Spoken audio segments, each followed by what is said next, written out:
Okay, ladies and gentlemen, this is the part 2 of the volume 6 of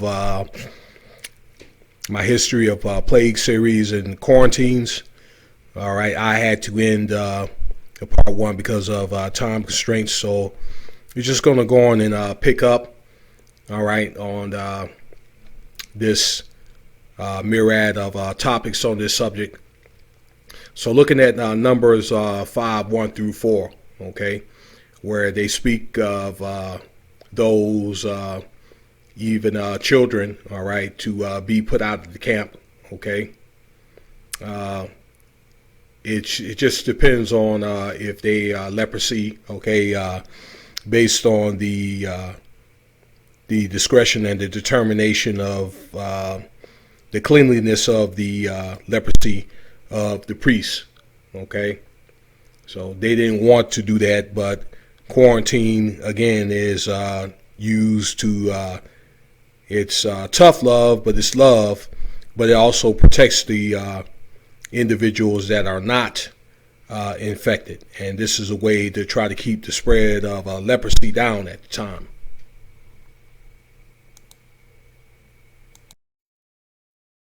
I thought I'd go on and add this little clip with Numbers 31, 1 through 20, because this speaks on a battle that the Israelites had against the Midianites and also the Phinehas, okay, where they pretty much had slain the men. This is the Israelite army, slaying the men. They took the children captive, and also the animals and so forth, okay. Their goods. Now, if you read further in this chapter, okay, that it speaks on what many of the Israelite soldiers should do, okay, to purify themselves if they were either injured or hurt in battle, or should they had slain a person but maybe they were injured. On how you should purify yourself periodically until the sores are healed. And take a look at Numbers 31, 1 through 20 on your own, okay?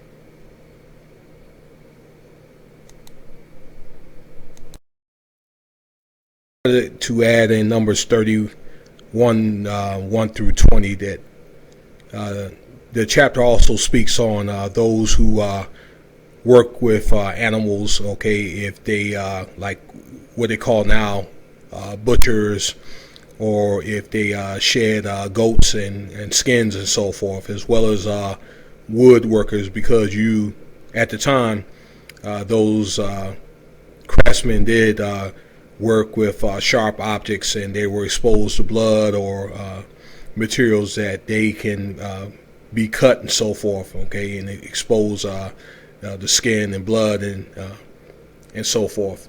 But Deuteronomy, okay, speaks on people that enter the camp. They must be clean, or they would not be able to come into the camp.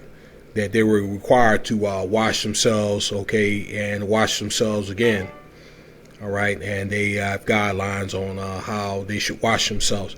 And I also wanted to say, like in the book of Leviticus, you have also things like female health care, how a woman should take care of herself after she delivers a baby, and those kind of things to, if they follow the guidelines, that will make them clean and kosher.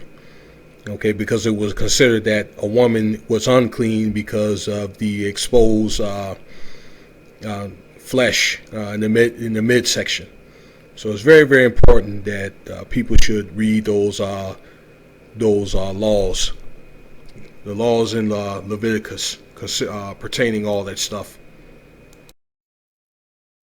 So this is 2 Kings chapter 7.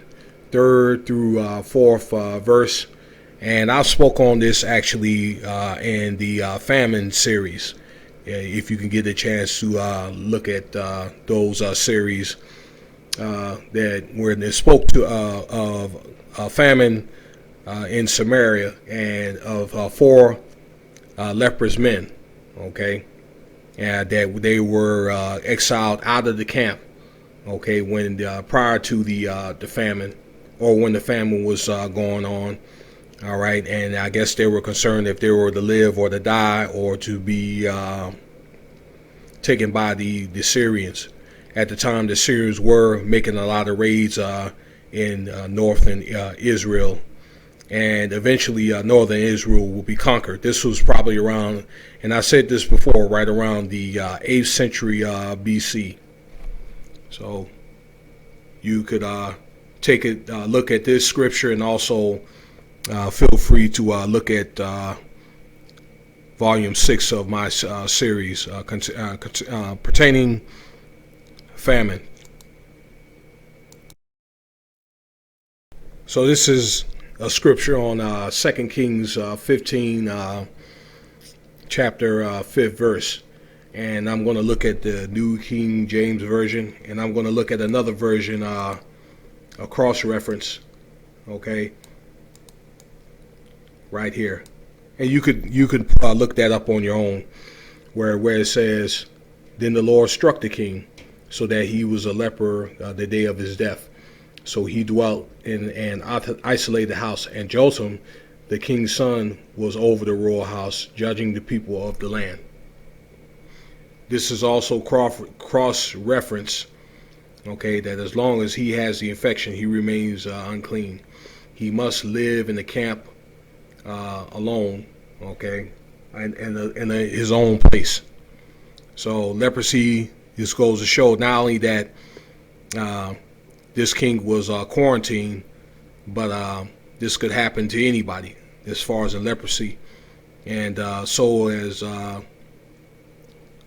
the coronavirus. That verse previously spoken, 2 Kings 15 -5, speaks on one of the kings of Judah.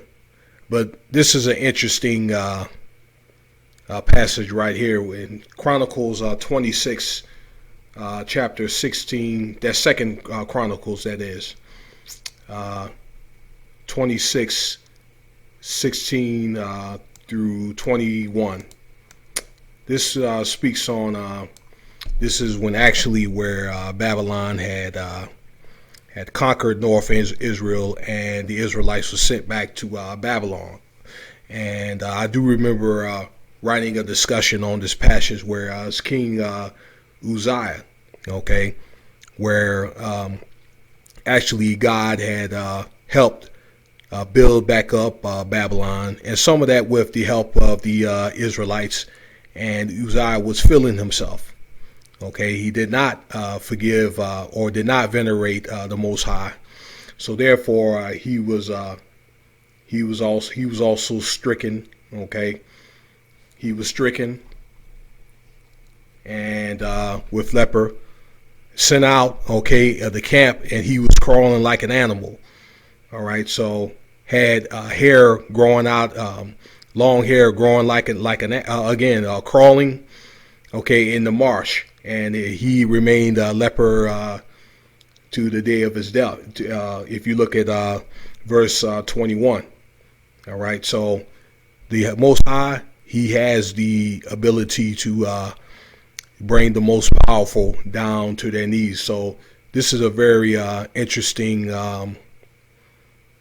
scripture to look at. And the Persians, what happens, that's what happens in the end up invading Babylon, and they send the Israelites back to Israel after 70 years. And that's King Cyrus.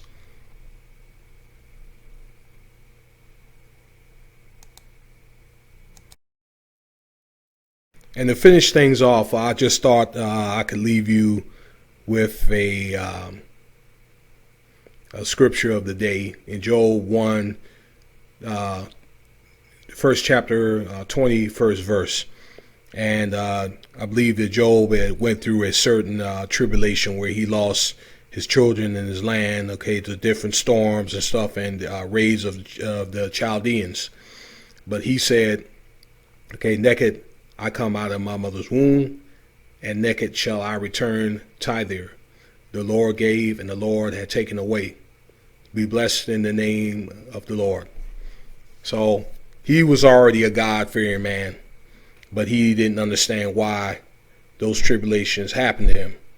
And he went through a little semi-quarantine himself. He was given leprosy on top of losing all of his possessions and family. His wife left him.